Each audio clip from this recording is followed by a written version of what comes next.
이 새벽 우리에게 주신 하나님 말씀은 아모스 5장 1절에서 17절 말씀입니다. 아모스 5장 1절에서 17절입니다.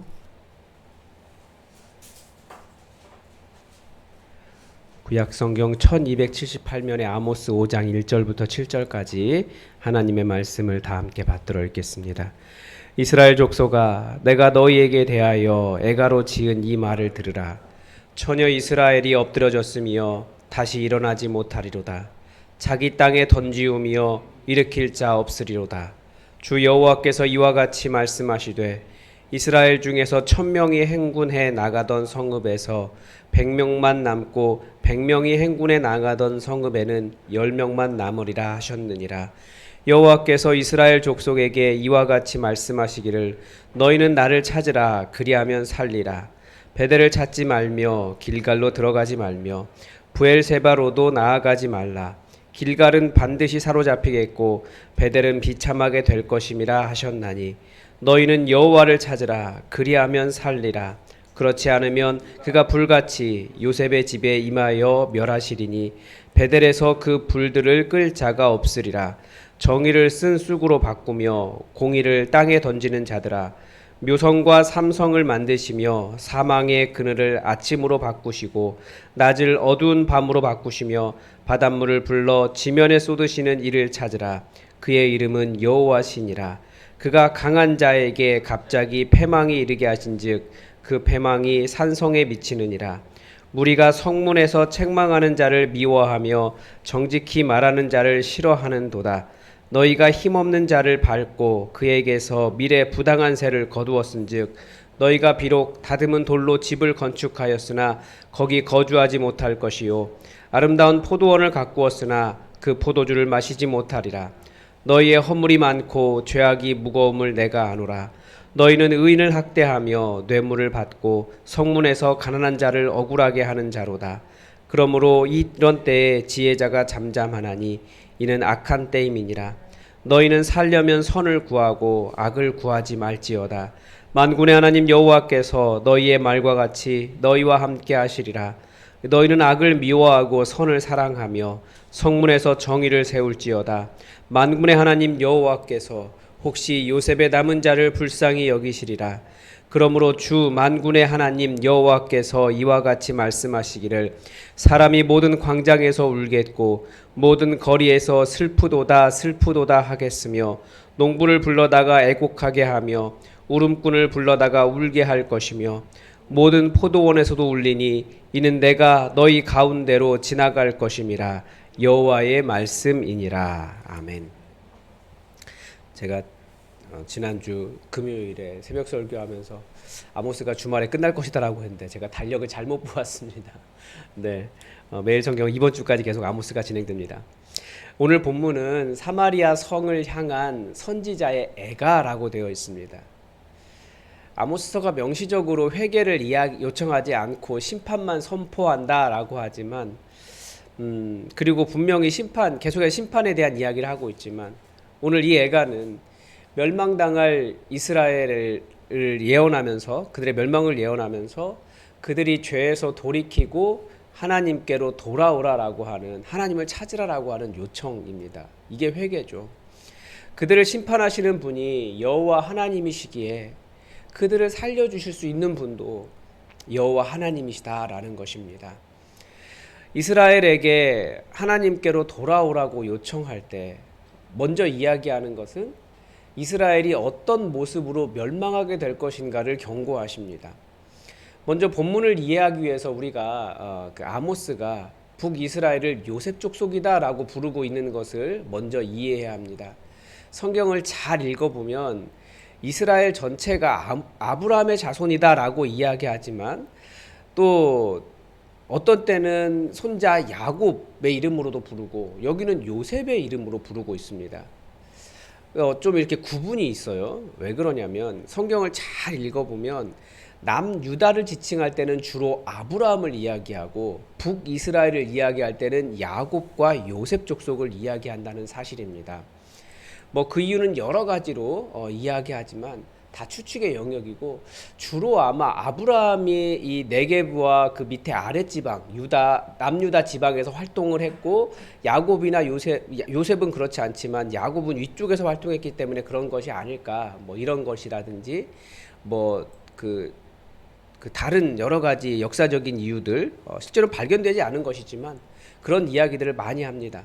아무튼 성경에서 잘 보면 야곱 족속, 요셉 족속은 주로 북이스라엘을 이야기할 때 지칭하는 경우가 많이 있습니다. 또 아모스서 본문을 이해할 때도 이것도 우리가 분리해서 읽을 수 있어야 됩니다. 지금 계속해서 아모스는 여호와를 찾으라라고 이야기하고 있어요. 우리가 이것을 구분해서 읽어야 된다라는 말씀을 제가 여러 번 드렸는데요. 그 당시 사람들은 여호와 하나님도 자기들이 섬기는 많은 신 중에 하나였고, 바알도 섬겼고 다른 주변의 신들을 섬겼고, 아마 드러나지 않은 많은 신들이 있었을 것입니다. 그런 신들 말고 여호와께로 돌아와라 라고 하는 여호와 유일신 사상 속에서 말하고 있다라는 것이죠.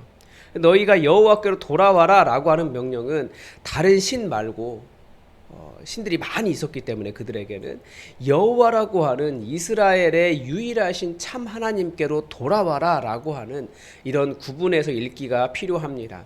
그래서 아모스서가 그래서 그런 여호와가 80벌이 훨씬 넘게 나오고, 그 중에서 만군의 하나님 여호와라고 하는 이름으로 그 여호와 하나님을 특별히 부르고 있다라고 하는 것을 말씀을 드렸었습니다.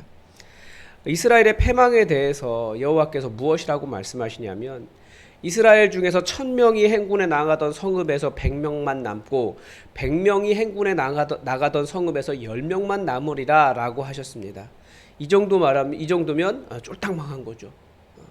그러니까 어디로 도망을 가든, 그러니까 자기들이 섬기던 신을 찾아 베델로 가든, 성소라고 생각한 길갈로 가든, 어디에서든지 사로잡히고 비참하게 될 것이다, 불이 붙을 것이다, 이렇게 그들의 멸망을 예언하십니다.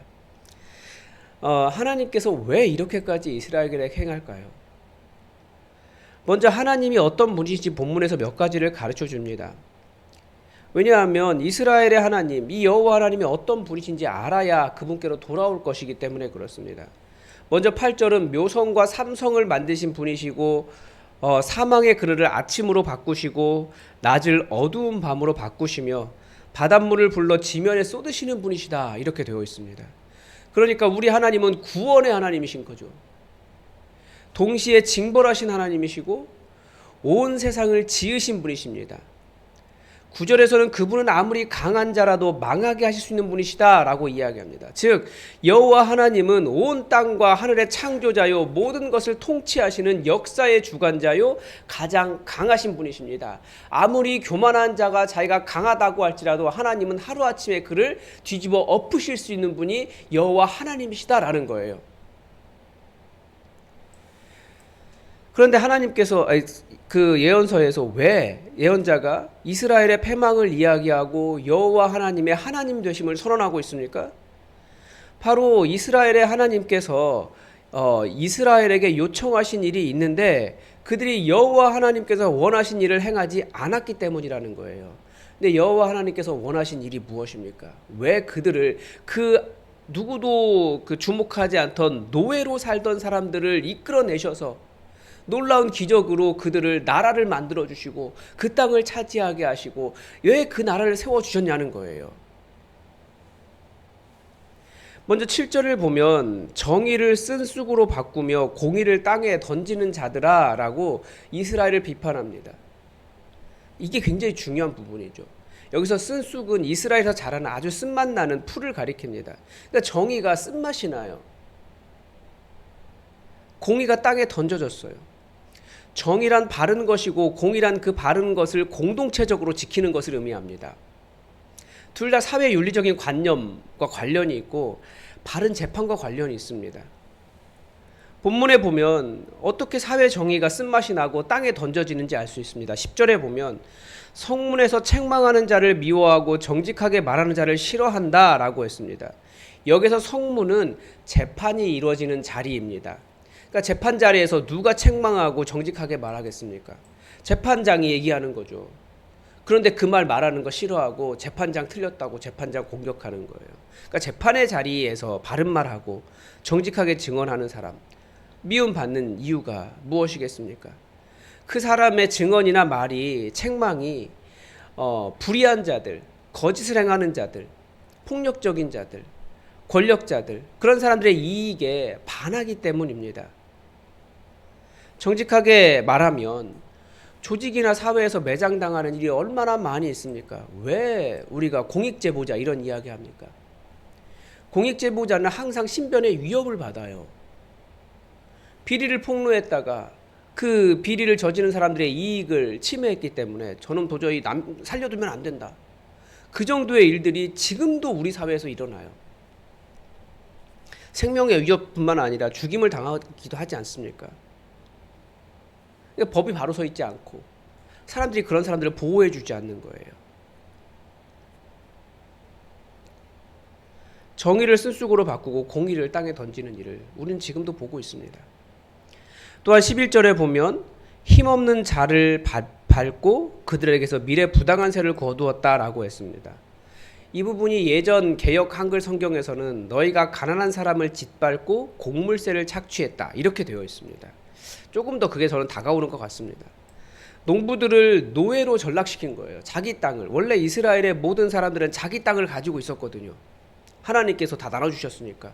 그런데 어느 날 그런 사람들이 점점 그 땅을 빼앗기기 시작하더니 다 노예로 전락해 버렸어요. 과도한 세금으로, 그리고 그들에게 과도한 세금을 매겨서 그 세금을 착취하는 것입니다. 그런 사람들에게는 탐욕만 가득하지 하나님의 말씀도 신앙적 양심도 없는 거예요. 제가 어제 잠깐 들은 이야기인데 어떤 사람이 뭐 여기 계시지만 그분이 말씀하셨지만 한 8,400만 원 이렇게 횡령을 하신 거예요. 그래서 감옥에 갇혔는데 감옥에서 맨날 하는 일이 성경 읽고 주여 주여 외친다는 거예요. 그들의 신앙은 무엇입니까?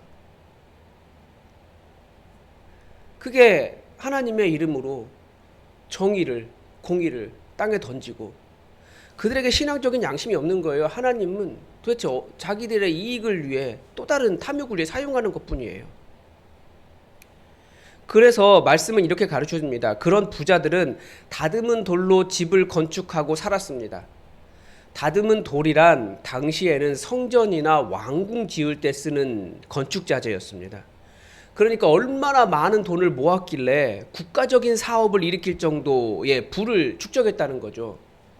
그러니까 그렇게 몇 천만 원씩 1억에 가까운 돈을 횡령하고 자기는 다듬은 돌로 살 것처럼 생각했겠지만 말씀은 그렇게 이야기해요. 그 사람 거기 못 살 것이다. 하나님의 정의가 살아있기 때문에. 그들이 아름다운 포도원을 가꾸었다고 하는데 그 포도원이 그럼 누구의 것이겠습니까?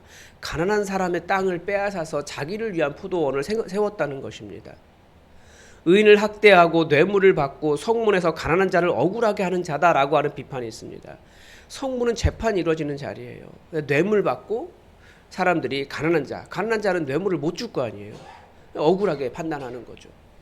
그런 것들이 바로 이 하나님께서 원하신 그 땅에 세워지기를 원하신 정의와 공의인데 그것 때문에 그들을 불러주셨는데 그 땅에 그런 정의와 공의, 배려와 사랑, 연약한 자들에 대한 배려, 다른 그 가난한 자를 살리려고 하는 노력 이런 것들이 없어진 땅을 하나님께서 어떻게 가만히 보실 수 있겠냐는 거예요. 그래서 결국 이런 옳음과 바름, 공의와 정의, 정직이 인정받지 못하는 세상에서 누가 정의를 말할 수 있고 누가 공의를 외칠 수 있겠습니까? 그래서 그런 시대는 지혜자가 어리석은 자처럼 취급받고 그래서 그 시대가 악한 거예요. 실제로 우리나라의 역사 속에서도 일제시대에 신사참배를 거부하던 참된 목사님들은 당시에 면직 출교되고 심지어는 사형을 당하기도 했습니다. 그런데 더 기가 막힌 것은 그 정직한 목사님들이 복권이 되었을까요? 아주 유명한 분들은 복권이 되었지만 대부분의 분들은, 대부분인지는 모르겠지만 많은 분들은 복권이 되지 않았습니다. 왜 그럴까요? 그분들을 면직 출교한 분들이나 그분들의 후예들이 여전히 교계에서 힘이 있기 때문에 그렇습니다. 다들 큰 교회의 역사, 우리가 오래된 역사를 자랑하지만 많은 교회들이 거기에 당회록이 왜 그렇게 열심히 기록되어 있고 당회록 다 하고 도장 찍고 서명하고 막 그렇게 했다고 말씀을 드렸습니까? 그게 일제시대에 우리가 이렇게까지 일본에 충성했습니다라고 말할 수 있는 증명서였기 때문에 당회록을 그렇게 열심히 보관한 거예요. 근데 그런 분들이 여전히 남아있기 때문에 그런 곳에서 그때 신사참배 거부한 목사님들을 복권해야 된다라는 말을 할 수가 없는 거예요. 이 세상에서 정직을 이야기하는 것이 그만큼이나 어리석어 보인 것입니다.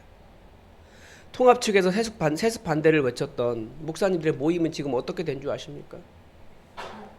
그분들이 많은 괴로움을 당했어요. 보니까 저희 동기 목사님 한 분도 어쩌다 보니 거기에 그렇게 계셨는데 너무 많이 늙어버렸더라고요. 그리고 다 포기하고 그냥 동기가 그립더라 그런 마음으로 동기 만나러 나오신 분을 보았어요. 결국 돈의 힘이 승리하는 거죠. 시대가 악하기 때문에 지혜자가 입을 다물어야 되는 그런 시대를 여전히 우리가 살아가고 있다라는 거예요. 그런 일들이 많이 있습니다. 우리 주변 교회에도 그런 교회가 하나가 있어요. 이게 마치 제 이야기와 연결되는 것 같아서 조금 조심스럽긴 하지만 제 이야기가 아니고 우리 교회와 비슷하게 큰 교회 문제로 성도들이 먼저 세운 교회가 있습니다. 그 성도들이 교회를 세우고 그 교회에서 부목사님 하시던 목사님을 담임 목사님으로 초빙했습니다. 그래서 그 큰 교회의 입김에 따라서 어떻게 되겠습니까? 그 부목사님, 담임 목사님 되신 분이 교단에서 면직 출교당했어요. 큰 교회가 힘이 있으니까. 그런데 이 목사님은 그래도 교인들을 위로하고 싶었을 뿐이에요. 그런데 교단에서 목사직이 취소되었습니다. 그런데 그 교인들은 자신들이 옳은 교회를 세웠다라고 하는 자부심을 내세웠지만 누구도 그 목사님의 상황을 불쌍히 여기지는 않았어요. 만약에 저도 춘천노회에 있었다라면 비슷한 상황을 겪었겠죠. 그런데 앞으로 이제 그 목사님이 이제 그 교회에서 나가신다라고 그러시는데 누가 그 교회 담임 목사로 갈 수 있겠습니까? 성도들이 지혜자를 보호해 주지 않는데. 그러니까 지혜자가 아무 말을 하지 않는 거예요. 악한 시대인 거죠. 그래서 우리를 정의를 세운다라고 말할수록 우리는 정말 함께하는 사람, 정의를 함께 세우는 사람을 적극적으로 보호하는 그런 것도 필요한 거예요. 그렇지 않으면 지혜자가 말할 수가 없는 겁니다. 하나님께서 원하시는 나라는 어떤 모습일까요? 선지자는 이렇게 이야기합니다.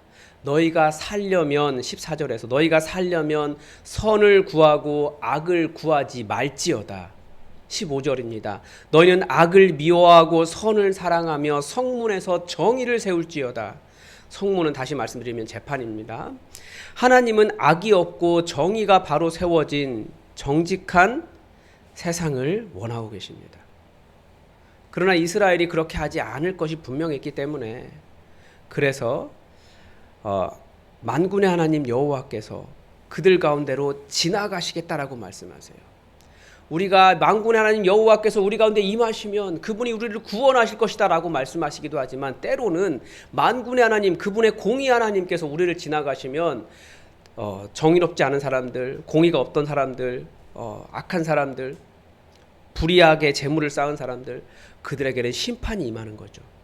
우리 하나님은 정의, 그 정도로 우리 하나님에게 공의, 정의, 정직 이런 것은 매우 중요한 일이었기 때문에 그렇습니다. 하나님은 그런 세상이 세워지기를 원하십니다.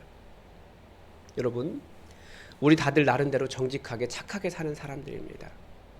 우리가 더 어떻게 하나님의 정의와 공의를 세울지 고민할 수 있기를 바랍니다.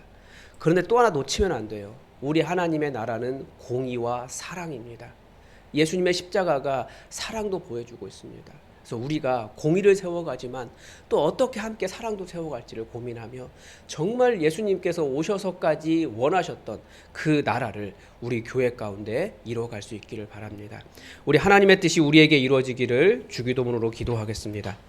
하늘에 계신 우리 아버지, 아버지의 이름을 거룩하게 하시며 아버지의 나라가 오게 하시며 아버지의 뜻이 하늘에서와 같이 땅에서도 이루어지게 하소서. 오늘 우리에게 일용할 양식을 주시고 우리가 우리에게 잘못한 사람을 용서하여 준 것 같이 우리 죄를 용서하여 주시고 우리를 시험에 빠지지 않게 하시고 악에서 구하소서. 나라와 권능과 영광이 영원히 아버지의 것입니다. 아멘. 여러분, 이 나라를 위해서 기도해 주십시오. 우리 나라에 정의와 공의가 바르게 세워질 수 있도록 기도해 주시고 재판이 바르게 이루어질 수 있도록 여러분이 나라를 위해서 우리가 기도해야겠습니다. 또 한국 교회를 위해서도 그런 정의와 공의가 바르게 세워진 그런 교회들이 될 수 있도록 기도해 주시기 바랍니다. 그리고 또 오늘 어제도 말씀드린 것처럼 김효진 권사님 오늘 병원 외래로 들어가게 되시는데 온 몸에 그 일어난 발진들이 다 사라질 수 있도록 기도해 주시고 또 김현주 집사님도 오늘 기도 요청을 하셨어요. 오늘 수술하세요. 암 수술하시는데 여러분 김현주 집사님도 깨끗하게 고쳐질 수 있도록 기도해 주시고 또 우리 이든이도 폐렴에 걸렸다고 합니다. 우리 환우들을 위해서 기도를 계속 부탁드립니다. 우리 다 함께 기도하겠습니다.